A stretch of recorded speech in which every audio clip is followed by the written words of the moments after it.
All right, PJ in the blue, Ethan. PJ, you ready? In the red. Ready? Fight! Referee Dave Hagum brings them together. PJ Barch has his hand wrapped. Bit of a clue, right? If you're in a submission battle and a guy's got his hand wrapped, I mean, you might have a little bit of a clue. What are you going to do with it? I suppose that's a whole other conversation. All right. Ethan Crelinstein on top. Ethan's teammate, P.O., was seen a minute ago. It's very helpful to have a teammate on a card in the midst of a pandemic. You guys have no corners. You guys have no coaches. Can't. Limited number of people allowed in the building. Limited number of rooms and ways to separate them. There are no corners. There are no coaches, which also means there's nobody to warm up with. Yeah, you might make a friend with somebody in the back. Hey, I see you're in the same spot as me. You want to roll a little bit, get our heart rates up? You might be able to do that.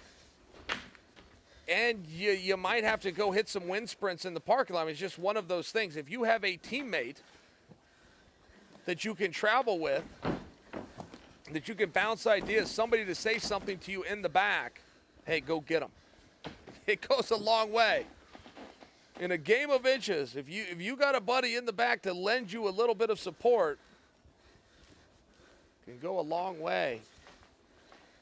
PJ Barch has come to us. The former All-American wrestler. He comes out of San Diego, California.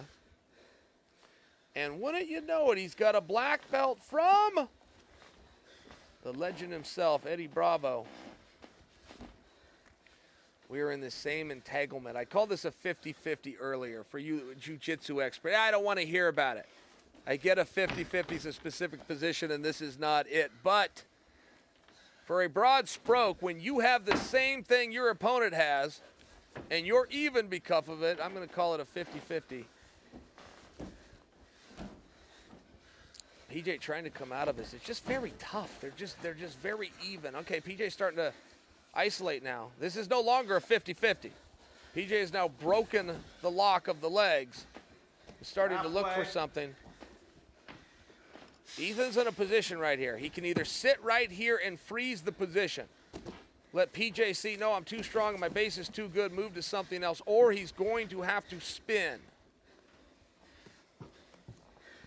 If he spins, it might get him free, but it's also going to open up opportunities for his opponent. Crelinstein's going to have to make that choice. PJ's not ready to give up on this. PJ's got a nice bite above the knee. He does have that thigh and hamstring locked out. That's the hard part in many ways. The easy part is getting down to the foot and the ankle. All right, reverse of rolls there. There's the spin, except it was done by PJ Barch. He's the one that hit the spin. Back to his feet. PJ doing a good job bringing his knee involved. PJ's right knee is involved. This is what's stopping Crelinstein.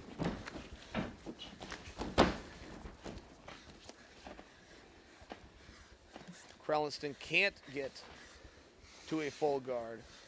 He's also not going to have success with a submission while that knee is involved. And PJ says, let's restart this position. Comes up, re-engages. Like to see that. Man, who wants to see the guy disengage and then not re-engage? Good for PJ. 1 minute. Thinking of us on that one.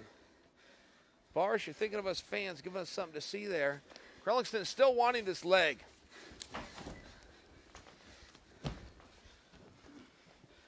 PJ again with that knee. You can see it better from this angle. See that right knee? See how that knee is now involved?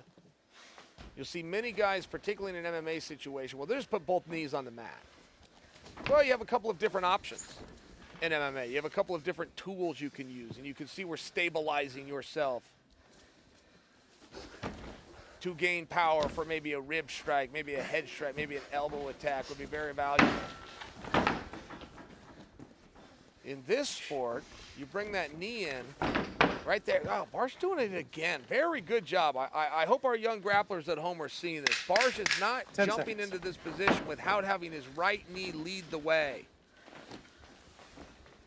That right knee is what's controlling this right now. And stop. Ethan's trying to get that knee out of the way. Barch making sure it's involved. And we move into overtime. Hey, you ready? Crelinstein was a champion, the Jits King Invitational. Offense back. Blue 1 is going to take offense back. Barch, All-American wrestler. Barch won the coin toss. Barch has elected, as commonly done but not required, to take You guys ready? the aggressive position first. Barch on the back. Ready? Crelinstein with hands on wrist. Referee Dave Hagen starts the action. Here we are in our first stanza of the overtime.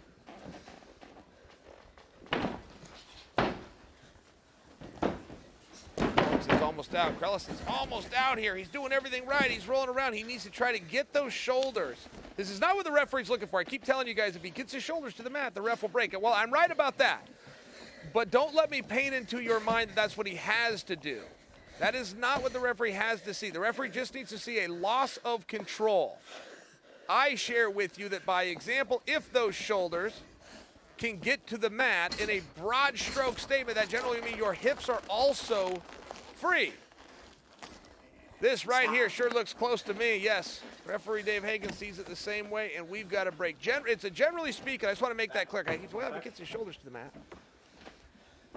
The shoulders to the mat would signify that you have lost a position. That is not actually what the rule is. You still would have hips to deal with, and you will have an interpretation to deal with. That said, Crelinstein now, offensive position. Barch, hands on the rift. Dave Hagen starts the action.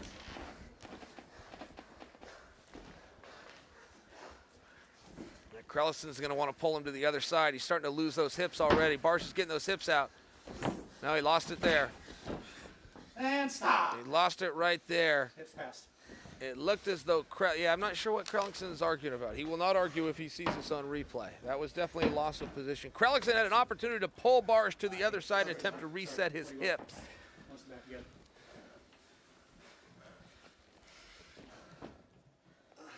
Barch now coming on top. Grimacing a bit. You guys ready? What are we to make of that? Is that just a way of catching his breath? Go! Did something happen there? All right, Barch on top. Now this is Barch's turn. See how Barch is coming to that? He's let go, and he's hanging onto that armpit and shoulder. That he's trying to pull Crelinstein to the other side. If he pulls him to the other side, he can reset his hips. Crelinstein not going for it. Crelinstein finds a way to get out. You can't have two unders without a hook. You got no hooks. You got over under.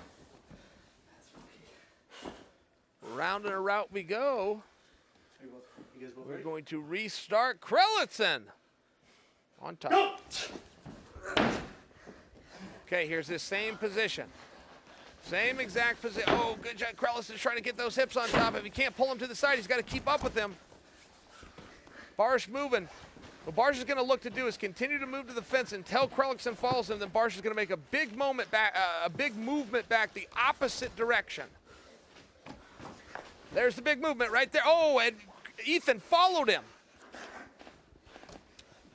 Does that look easy when you guys watch that on TV? Does that look easy to you? I've got to tell you, that's a very hard thing to do. Not only are you timing that and you had to train it to know how to time it, you've had to do this enough to know what your opponent's going to do. You have to be a step ahead of him. There's a reason that when Hoist Gracie talks about this sport, he calls it chess. You have to know what your opponent's going to do. Oh, Barch is stopping his movement. Barch has done a great job all match of not stopping movement. This is the first time I have seen him stop his movement. That is where Ethan was able to seize this in. Barch just did something he has not done all night long, which was hesitate. Oh, Barch is caught, but he is tough. Barch is tough. He's stuck. He's not finding a way out of this one, but he's being tough. Whoa. Whoa. PJ Barch from Old Chael, who happens to have a little pull around here to you. You are welcome back, my friend. Which obviously means for Ethan, who got the gold medal in this one, get used to that face. Kind of makes you disappointed that Ethan and P.O. are teammates, huh? Would be the match to make it in the other situation. Kevin Keeney, I'd love to hear your opinion on this. Ladies and gentlemen, your winner by rear naked choke at 1 minute 22 seconds of the bottom half of overtime round number 2, Ethan Crelinstein. Thanks, guys. Will forever. Thank you, guys. Ethan Crelinstein wins.